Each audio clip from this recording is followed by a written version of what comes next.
taken objective Duff. Welcome troops, it's me, TheTacticalBrit. Now, a lot of conversation seems to be happening on the internet recently surrounding Battlefield Bad Company 3. Now, we all know that a game is releasing next year. We know Battlefield will likely release it somewhere around October or November 2018, as tradition with most Battlefield games that released in the holiday region. But what we don't know is when the setting is, what this game's even going to remotely look like, and what it will feature. Now, lo and behold, when any Battlefield game is coming out to release, the big question of Battlefield Bad Company 3 tends to come to light. Considering the cult success of Battlefield Bad Company 2 and its predecessor, the original Bad Company, it's no surprise that people are interested in seeing a Bad Company 3. It was one of the first games that introduced a lot of people into the Battlefield franchise because of how interesting the gameplay mechanics were, such as destruction elements. It was one of the first games to move on over to the Frostbite engine, and it was one of the only Battlefield games to really feature an innovative and interesting campaign. So the fact that there's a sort of outcry to see a Battlefield Bad Company 3 at some point is really not surprising at all. Now, I gotta admit, this is going to be a relatively harsh video because unfortunately I just don't see Battlefield Bad Company 3 happening in 2018, and I'm going to give you guys 3 reasons for why that's not going to happen. So, here's the first reason, and that is anticipation. Now, lots of people have anticipated games like Half-Life 3 for a long time now, and I'll be brutally honest with you, the reason I think Half-Life 3 hasn't been made is because there's so much anticipation and so much expectation behind what this game is going to be or what it should be, that the developers don't feel comfortable making it because they won't live up to that expectation or anticipation as it presently stands. The same situation applies to Battlefield Bad Company 3. There's so much hype behind a game that doesn't even exist, there's so much anticipation for what this game should look like, how good a campaign it should have, how good the multiplayer should look, and what that should play out like. And I feel like so many different people have images of what this game should look like in their head that if the developers were to make it now, it would rarely make everybody happy. There would be so many different interpretations as to what Battlefield Bad Company 3 looks like, and so much anticipation as to what it should be like, that it would just be almost impossible to please everyone. Now, I think a good way to look at this is No Man's Sky. No Man's Sky was a game that more or less didn't have a lot of information released on it when it was initially announced, and it allowed people to run wild. The media, YouTubers, just general gamers who had heard about the game had built up pictures in their head of what this game was going to look like. Now, the developers did say that this game wouldn't feature online multiplayer, it wouldn't feature this, it wouldn't feature base building, it wouldn't feature this, that, and the other, but ultimately, the gaming community took it upon themselves to say that, well, no, this game should have this, it should launch with this, and I think it has this at launch as well.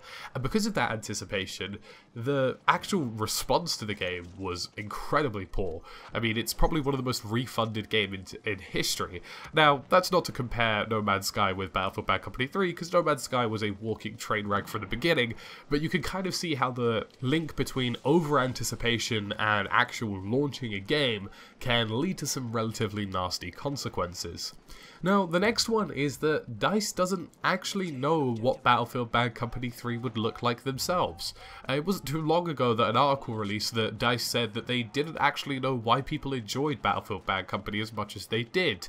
Now, this left a lot of fans confused because most of us link Battlefield Bad Company to infantry-based gameplay, to really interesting campaigns, to like one-tank maps, and just generally dynamic gameplay such as Rush. You know, the Rush on Bad Company 2 was fantastic, but I can kind of see their point behind this, because if you go back and play some of Bad Company 2 now, even game modes like Rush, there are so many maps that I'd played previously in the past that I had so much nostalgia for that I thought were amazing, and that when I play them now, it's like, holy shit, this is so poorly designed. This is such a bad map. Like, there will be lanes where on Rush it's almost impossible to get past the MCOM, it's almost impossible to destroy the objective, and, you know, there's explosive spam, there's just jankiness here and there. So I can kind of understand DICE's perspective that they didn't quite understand why Battlefield Bad Company 2 was as loved as it was. Everybody knows why they love the campaign because of the characters involved, but in terms of the actual multiplayer itself, that was a slightly bigger mystery for them.